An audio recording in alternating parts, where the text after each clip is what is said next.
Hey guys, it's Justin Goodbread with Financially Simple. So I'm talking specifically to the dentist, the chiropractors, the veterinarians, the optometrists, all you doctors who own your own business. I'm going to call you entrepreneurial doctors.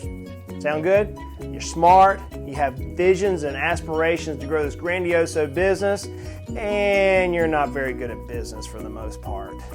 Sorry, just a fact. I want to give you 4 points that you can look at that I see on a regular basis, areas within your business which can cost you a lot of money. Number one, don't forget there is a liability side to your balance sheet. Most of us want to focus on the assets. We want to look at how much cash we have in the bank. We want to see how much equity we have in our practices. I understand that. I'm with you. Remember, I'm a business owner myself. I deal with my personal balance sheet. But don't forget those liabilities. It's not uncommon whenever I bring on a new client who's an entrepreneurial doctor that inevitably we have to deal with refinancing their practice notes, their equipment loans, their building loans, etc.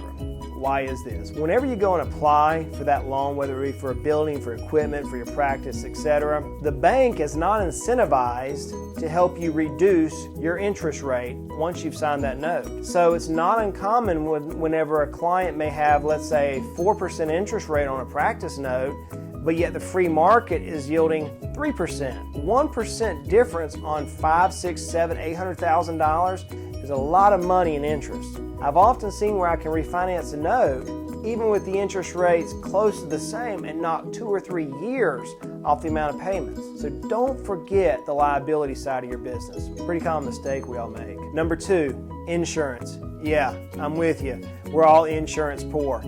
Life insurance, disability insurance, home and auto, umbrella policies, business overhead, the list goes on and on. Every year, you should take a hard look at your insurances. Well, Justin, that's going to take a lot of time and energy. You're right, it is. That's why you hire a CFP, a wealth manager who's a business owner who understands all these little nuances like I'm talking to you about.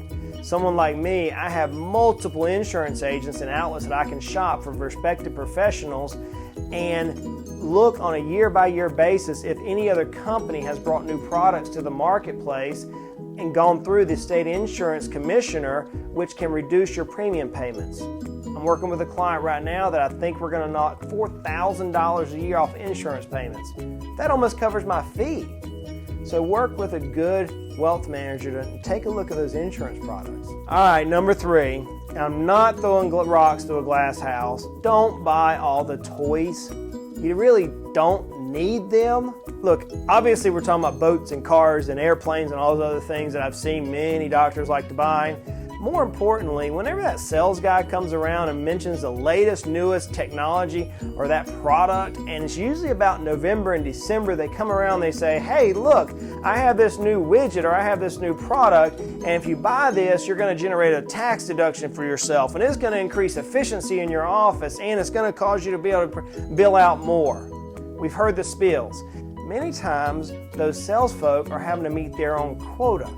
So just because it's there doesn't mean you need it. Run some data on the numbers. Get with your wealth manager and see if that particular piece of equipment will, in fact, help you over the next 15 years or 20 years, not in the next week. Hey, look, number 4, probably one of the biggest ones that I see, and that is don't forget to pay yourself first.